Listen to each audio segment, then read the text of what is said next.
Hello दोस्तों, स्वागत है मेरे YouTube चैनल में। आज हम लोग कवर करेंगे दुनिया के टॉप 5 जियो पॉलिटिक्स अपडेट के बारे में, वो भी पूरे डिटेल के साथ। तो जो हमारी पहली अपडेट है वो है, सोचिए अगर कल से 15 साल से कम उम्र के बच्चे के मोबाइल में इंस्टाग्राम, फेसबुक, स्नैपचैट, टिकटॉक सब बंद हो जाए तो क्या होगा। फ्रांस में यही होने वाला है, पूरा डिटेल्स इस वीडियो में बताऊंगा। फ्रांस की सांसद ने 15 साल से कम उम्र के बच्चों के लिए सोशल मीडिया बैन करने का बिल पास कर दिया है।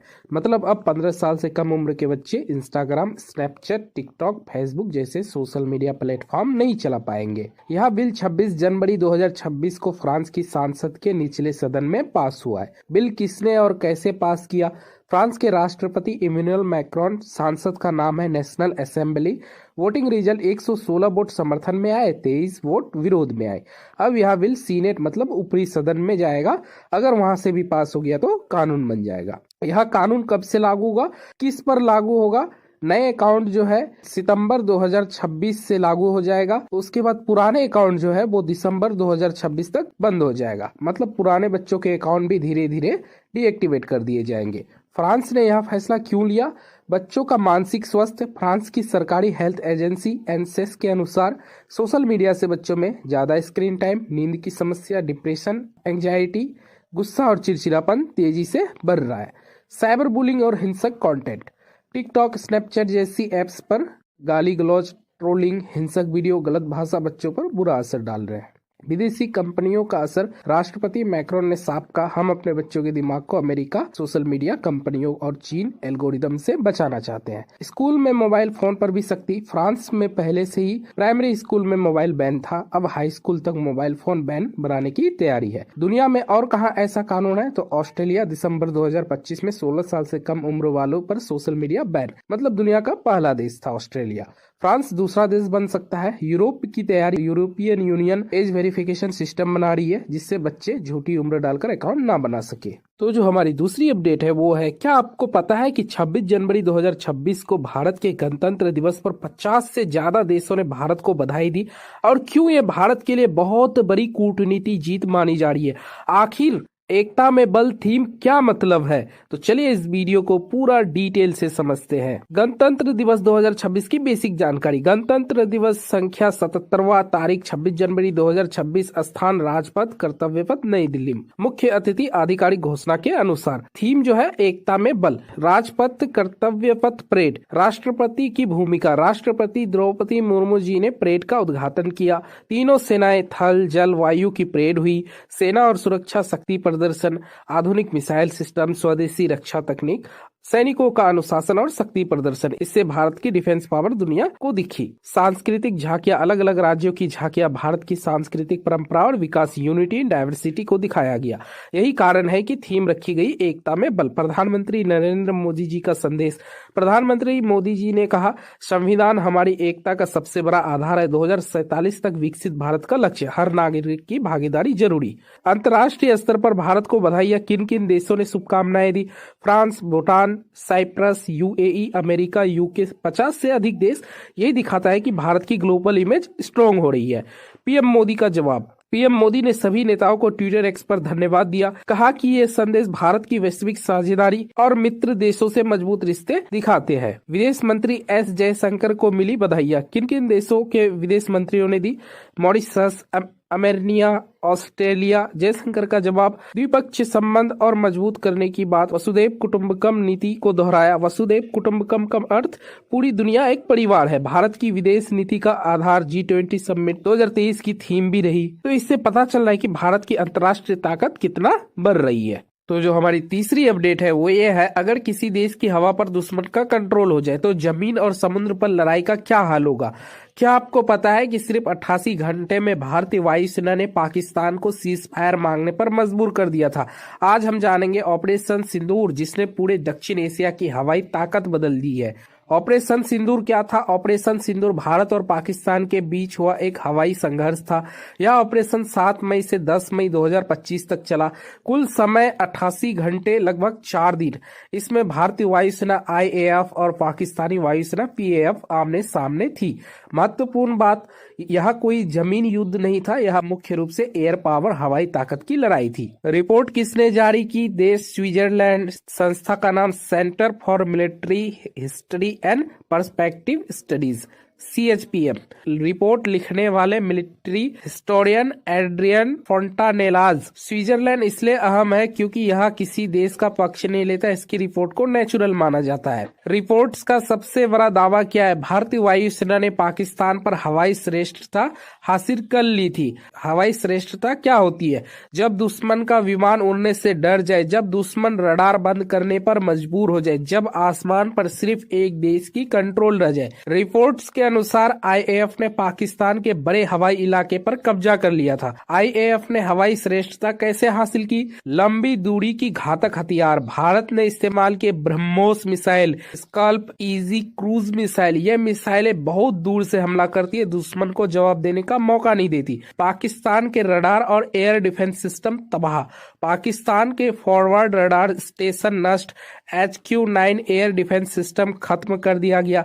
नतीजा, PAF को दिखाई देना बंद हो गया, उन्हें अपने रडार बंद करने पड़े। भारत का S-400 सिस्टम, भारत ने S-400 एयर डिफेंस सिस्टम का इस्तेमाल किया। इससे पाकिस्तान के अवाक्स एरियाई सर्वाइलेंस एयरक्राफ्ट 300 किलोमीटर दूर से ही मार गिराए गए। अवाक्स गिरना मतलब दुश्मन अंधा और बहरा हो जाना। पाकिस्तान की कोशिशें और नाकामी। पाकिस्तान की कार्रवाई, 30 से ज्यादा फाइटर जेट उड़ाए, PL-15 मिसाइलें दागी, ड्रोन और मिसाइलें हमले किए, लेकिन भारतीय एयर डिफेंस ने सभी हमले नाकाम किए। IAF ने लो एल्टीट्यूड फ्लाइंग से मिसाइलों से बचाव किया। भारतीय विमानों का नुकसान स्विस रिपोर्ट में माना गया, एक राफेल, एक मिराज 2000, एक अन्य फाइटर को नुकसान, लेकिन पाकिस्तान ने इससे कहीं ज्यादा नुकसान का दावा किया। स्विस रिपोर्ट ने पाकिस्तानी दावों को झूठा बताया। 10 मई का निर्णायक दिन, भारत ने पाकिस्तान एयरवेज पर सीधा हमला किया। इसके बाद पाकिस्तान की हवाई ताकत लगभग खत्म। दोपहर तक पाकिस्तान ने सीज फायर की मांग कर दी, मतलब लड़ाई रोकने की गुहार पाकिस्तान ने लगाई। ऑपरेशन सिंदूर के बड़े असर, क्षेत्रीय प्रभाव, दक्षिण एशिया हवाई शक्ति का संतुलन बदल गया। भारत की एयरफोर्स की विश्वसनीयता बढ़ी। अब आप समझ गए होंगे कि बिना जमीन पर उतरे भी युद्ध जीता जा सकता है, बस आसमान का मालिक होना चाहिए। तो जो हमारी चौथी अपडेट है वो है, सोचो अगर दुश्मन एक साथ 100 छोटे ड्रोन भेज दे तो क्या भारत उन्हें रोक पाएगा? क्या आपको पता है भारत ने ऐसा हथियार बना लिया है जो 10 सेकेंड में 64 मिसाइलें दाग सकती है। आज जानेंगे भारत के उस ब्रह्मास्त्र के बारे में जो ड्रोन युद्ध में दुश्मन की कमर तोड़ देगा। भार्गवास्त्र। भार्गवास्त्र क्या है? भार्गवास्त्र भारत का एक स्वदेशी anti drone micro missile system है, जिससे खास तौर पर दुश्मन के ड्रोन और स्वार्म ड्रोन हमलों को रोकने के लिए बनाया गया है। सरल भाषा में यह सिस्टम आसमान में उड़ रहे छोटे छोटे ड्रोन को पहचान कर उन्हें मिसाइल से उड़ा देता है। किसने बनाया है? Economic explosives limited, EEL। यह सिस्टम आर्मी एयर डिफेंस के लिए बनाया गया है। इंडियन एयरफोर्स IAF ने भी इसमें रुचि दिखाई है। यह भारतीय सेना का पहला micro missile anti drone system है। परीक्षण कब और कहाँ हुआ? 15 जनवरी 2025, गोपालपुर फायरिंग रेंज, ओडिशा। सभी टेस्ट सफल, एक साथ कई ड्रोन मार गिराया। भार्गवास्त्र की मुख्य विशेषता है ड्रोन पहचान, 6 किलोमीटर दूर से छोटे ड्रोन को पहचान सकता है। मार गिराने की क्षमता 2.5 किलोमीटर तक ड्रोन को नष्ट कर सकता है। माइक्रो मिसाइल पावर, एक साथ 64 गाइडेड माइक्रो मिसाइलें लॉन्च, सिर्फ 10 सेकेंड में कई लॉन्च। 360 डिग्री सुरक्षा, चारों तरफ से आने वाले ड्रोन पर हमला। मोबाइल प्लेटफॉर्म, ट्रक व्हीकल पर माउंटेन, पहाड़ी और ऊंचाइयों वाले इलाकों में भी आसानी से तैनाती। स्वार्म ड्रोन क्या होता है? स्वार्म ड्रोन का मतलब सैकड़ों छोटे ड्रोन का झुंड बिना इंसान के कंट्रोल के एक साथ हमला करता है। Target Airways, radar system, military camp, गोला बारूद डिपो पे। ऐसे हमलों को रोकना बहुत मुश्किल होता है। भार्गवास्त्र इसी खतरे का जवाब है। तो जो हमारी पांचवी और लास्ट अपडेट है वो है, क्या पाकिस्तान 2026 का T20 वर्ल्ड कप सच में छोड़ देगा? अगर पाकिस्तान ने भारत के खिलाफ मैच खेलने से मना कर दिया तो क्या होगा? आईसीसी अगर नाराज हो गया तो पाकिस्तान क्रिकेट का क्या भविष्य रहेगा? आज की इस वीडियो में पूरा डिटेल से समझेंगे। पाकिस्तान अभी भी 2026 T20 वर्ल्ड कप का बहिष्कार बाइकआउट करने पर विचार कर रहा है, लेकिन अभी कोई फाइनल डिसीजन नहीं लिया गया है। इस बात की जानकारी पीसीबी पाकिस्तान क्रिकेट बोर्ड के चीफ मोहसिन नकवी ने दी है। पीसीबी चीफ मोहसिन नकवी ने क्या कहा? पीसीबी चीफ ने कहा, आईसीसी डबल स्टैंडर्ड दोहरे मापदंड अपना रही है, पाकिस्तान के साथ नाइंसाफी हो रही है। अब वो पीएम शहबाज शरीफ से सलाह लेकर जल्द फैसला करेंगे। पूरा विवाद शुरू कैसे हुआ? इस पूरे विवाद की जड़ बांग्लादेश का मामला। बांग्लादेश ने कहा हम भारत में मैच नहीं खेलेंगे। बांग्लादेश ने आईसीसी से कहा मैच का वेन्यू बदला जाए। आईसीसी ने क्या किया? आईसीसी ने बांग्लादेश की मांग नहीं मानी। मांग इसलिए नहीं मानी गई क्योंकि अभी T20 वर्ल्ड कप के लिए बस कुछ ही दिन बचा हुआ है, और इतना जल्दी कैसे होगा? तो बांग्लादेश की जगह स्कॉटलैंड को शामिल कर लिया गया।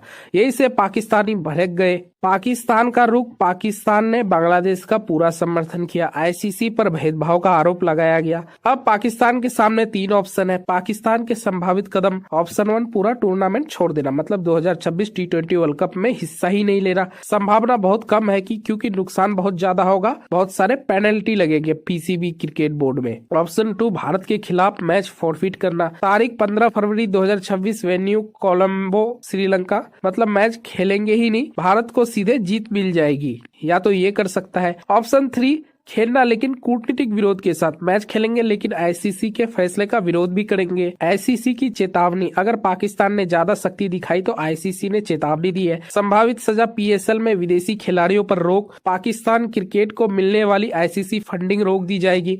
मतलब पाकिस्तान क्रिकेट को आर्थिक झटका लगेगा। अगर पाकिस्तान ने भारत के खिलाफ मैच नहीं खेला तो पाकिस्तान पूरा बर्बाद हो जाएगा। तो दोस्तों, ये था टॉप 5 जियोपॉलिटिक्स अपडेट। अगर वीडियो पसंद आया तो वीडियो को लाइक कर देना, चैनल को सब्सक्राइब कर देना। मिलते हैं अगली वीडियो में, तब तक के लिए जय हिंद, जय भारत।